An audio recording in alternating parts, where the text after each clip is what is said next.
Maria, quais são os seus, o principal desafio, assim, pode falar da sua vivência, assim, Uhum. enquanto pessoa que quer estar aqui, quer fazer com que as atividades do território aconteçam, qual que é a sua maior dificuldade aqui para isso acontecer?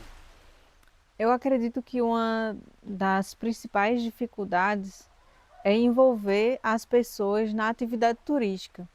Não que elas achem que o turismo é ruim, mas por ser uma atividade que traz pessoas, que faz com que as pessoas comecem a visualizar o território, elas ficam um pouco com medo ainda, porque não sabe quem são as pessoas, não sabe o que pode gerar. Então, tem pessoas que têm esse medo e outras pessoas que não têm esse medo e veem o turismo como uma coisa positiva. Que a gente sabe que o turismo ele traz muitos benefícios, mas também traz aspectos negativos, e eu acredito que um dos principais aspectos negativos que as pessoas veem é ter esse medo novamente de terem seus espaços ocupados por pessoas que não são da comunidade, né? Então, a gente vive um processo aqui da questão da invasão do nosso território, da cana-de-açúcar, e as pessoas têm esse medo novamente, né? De quanto mais pessoas chegarem à comunidade, mais medo elas têm de como isso vai ter um reflexo na comunidade. É uma das maiores participações é o IFRN Campus Canguaretama. Quando ele chega aqui em 2014, né, inicia esse processo de interiorização da educação, e isso gera benefícios para nós enquanto moradores de uma comunidade que tem esse distanciamento, né, para estudar em Natal, por exemplo, na universidade. É mais de 1 hora de transporte, e a interiorização do turismo faz com que gere essas outras oportunidades de ensino e qualificação para os moradores. Então, o IF foi uma virada de chave para nós, porque trouxe esse conhecimento técnico que a gente não tinha, e a partir daí surge a Catu Experiências, e a gente também participa bastante de projetos da Secretaria Estadual de Turismo. O maior apoio institucional é do IFRN Campus Canguaretama, e através de outros projetos, por exemplo, da UFRN, tem essa questão de gerar visibilidade e trazer mais benefícios para as comunidades indígenas, como eu recentemente estava em um projeto do Ministério do Turismo, em parceria com a UFRN. Eu tive a oportunidade de visitar outros territórios indígenas e, a partir daí, iniciar uma rede nacional de turismo indígena, e a gente está dando continuidade a esse processo de gerar essa comunicação entre os territórios para fortalecer o turismo e também fortalecer essas novas oportunidades que o governo está disponibilizando. Eu acredito que esse novo governo, que é o governo Lula, ele dá muitas oportunidades para os povos originários, as minorias, e a gente fortalecer essa visibilidade e essa comunicação entre nós. E dá a oportunidade da gente não precisar sair da comunidade e ficar fora. A gente pode ir fazer todo esse processo de formação e continuar na comunidade. Eu acho que isso é o mais bacana, sabe? A gente ter essa formação acadêmica, técnica, e poder colocar isso em prática na comunidade. O que eu acredito que mais presente da nossa cultura é a nossa culinária.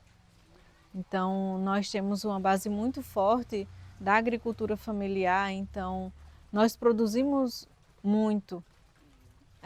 Tanto que nós temos uma festa cultural da comunidade que é chamada Festa da Batata, que é para celebrar a colheita da batata doce e gerar visibilidade para o nosso território, enquanto um território que está nesse processo de retomada da nossa luta, porque por vários anos a gente teve esse apagamento histórico, né, que foi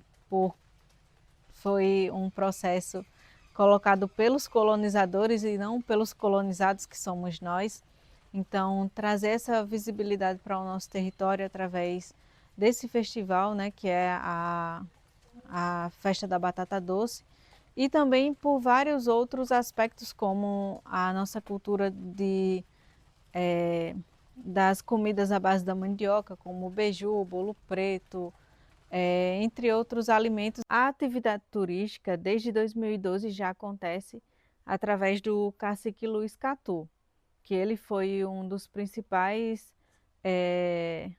incentivadores da atividade aqui, que iniciou com a visitação de pesquisadores para conhecer como se dava o ensino escolar indígena, que acontece até hoje na Escola João Lino e na Escola Alfredo Lima.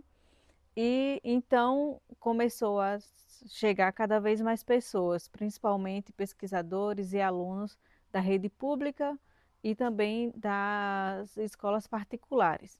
Então, com o passar do tempo, ele foi aprimorando algumas atividades e também iniciou a visitação na trilha, onde ele tem um foco de falar sobre a resistência do nosso povo. E quando eu iniciei a graduação em 2018 no IFRN Campus Canguaretama, eu e Jason idealizamos a Catu Experiências e focado principalmente nas atividades tradicionais e como essas atividades poderiam ser alternativas de economia para a comunidade, já que a grande maioria tem como principal fonte de renda a agricultura familiar, e a gente estava sofrendo com um processo de migração das pessoas da comunidade para outras partes do Brasil em busca de melhor qualidade de vida. E vimos o turismo como uma possibilidade de fazer com que as pessoas permanecessem no território. Então, nós começamos a agregar atividades como agricultura familiar, como a casa de farinha, um café da manhã tradicional, que fosse focado naquilo que a gente realmente vive na nossa comunidade. Geralmente, quem acompanha sou eu ou o Jason, mas sempre Karine acompanha, que é uma das nossas condutoras. Tinha também, ou tem outras pessoas da comunidade que fazem esse processo de condução, que a gente iniciou incentivando os jovens da comunidade a participar desse processo de condução na comunidade, para fazer com que outras pessoas tenham a oportunidade de ter esse contato com o visitante e também ter uma segunda fonte de renda complementar na sua casa. Eu acredito que uma das histórias mais tocantes, assim, que é de emocionar o visitante, é a história de vida de Marciano, que é um agricultor da nossa comunidade que ele passou por momentos difíceis na vida, teve que sair da comunidade para ter uma outra segunda fonte de renda, mas quando ele se casa com uma pessoa da comunidade, ela tem um problema no coração e a alimentação dela tem que ser muito regrada. Então, tinha a possibilidade de mudar a válvula do coração dela para uma biológica ou para uma não biológica, que seria a mecânica. Então ela escolhe colocar uma biológica que ela poderia comer os legumes da comunidade. Mas aí, quando ele vai no supermercado comprar, ele percebe, né? Usa todos os aditivos, os agrotóxicos que são colocados nesses alimentos que ela queria tanto comer, e ele resolve produzir esses alimentos para ela comer, e a partir daí a agricultura vira sua principal fonte de renda. E é uma história assim muito bacana de amor, né? De como ele se doou pela esposa dele, e história assim de pessoas que visitam essa mudança, sabe? Na percepção de parar e se perceber, porque a gente sempre vive em um mundo tão acelerado que a gente sempre pensa em coisas que aconteceram no passado e a gente fica se preocupando, coisas do futuro que a gente tem que fazer, como por exemplo pagar uma conta ou resolver um problema, e a gente esquece de viver o presente. E no momento de conexão com a natureza que a gente faz lá na Árvore Mãe, que é um espaço da trilha, as pessoas param e vivenciam só aquilo. Então, um pausar dessa vida acelerada e elas se concentram só naquele momento. Então elas conseguem relaxar. Tem pessoas que se emocionam, que choram, lembram de coisas que foram marcantes na vida. E também na pintura corporal, na nossa pintura corporal é como se fosse um reflexo da nossa espiritualidade. Então toda pintura ela vai ter um significado e no decorrer da pintura e que depois a gente explica o significado, as pessoas se emocionam porque realmente é aquilo que elas estavam precisando para a vida delas. E para finalizar, né, você é uma mulher que está à frente de um projeto tão importante, eu acredito que você tem sonhos não só pessoais, mas sonhos para esse território. Você pode falar como você imaginaria assim, um futuro aqui nesse território? Como um futuro para o nosso território, eu queria que mais pessoas da comunidade se envolvessem com o turismo e realmente, de fato, tenha essa autogestão e que a gente não permita com que pessoas de fora da comunidade tenham esse controle sobre as nossas atividades aqui, porque eu acredito que quando a gente dá essa liberdade de pessoas de fora assumirem esse papel de tomada de decisão, a gente perde a essência do território e a gente fica sempre naquela questão de estar sobre tutela. E eu acho que uma das formas de gerar mais fortalecimento para o nosso povo é fazer com que eles tenham essa autonomia de decisão, autonomia de escolha. Então, eu acredito que as pessoas terem uma maior autonomia e mais oportunidades seria o fundamental para mim. E também para a questão de conquista futura, a demarcação da nossa terra, para que a gente possa ter de volta os espaços que foram tomados de nós. Me chamo Jason Fernandes, sou indígena do território Potiguaracatu. E a relação do cinema com o território ele é muito antigo, né? Ele vem de um processo de uma matéria que um cineasta chegou no território e aí dessa vinda nasce a primeira relação do território Potiguaracatu com o audiovisual, com o cinema independente, né? E a partir daí começaram a ser trabalhado a perspectiva do cinema dentro do território, né? E aí Maria, Vandré, a gente é fruto de um curso, né, de qualificação que foi trazido como contrapartida para o território depois da produção desse filme. E a partir daí a gente não regrediu, né? A gente só começou a progredir nessa ideia de trabalhar dentro da lógica do cinema como uma ferramenta de luta, uma ferramenta de memória, né? De fortalecimento do território por meio do audiovisual. E aí nasce o Cinecatu como coletivo, inicialmente como um cinema itinerante e mais para frente como um coletivo de audiovisual que trabalha dentro da lógica de distribuição, de produção e de formação. E quanto ao projeto Cinecatu, o que falta para ele crescer, eu acho que é mais visibilidade para a gente. A gente é muito falado, mas pouco visível, sabe? Principalmente quando se fala em política, quando a gente vai falar em política pública, tem iniciativas, inúmeras iniciativas, mas às vezes a gente não é falado nessas iniciativas, né?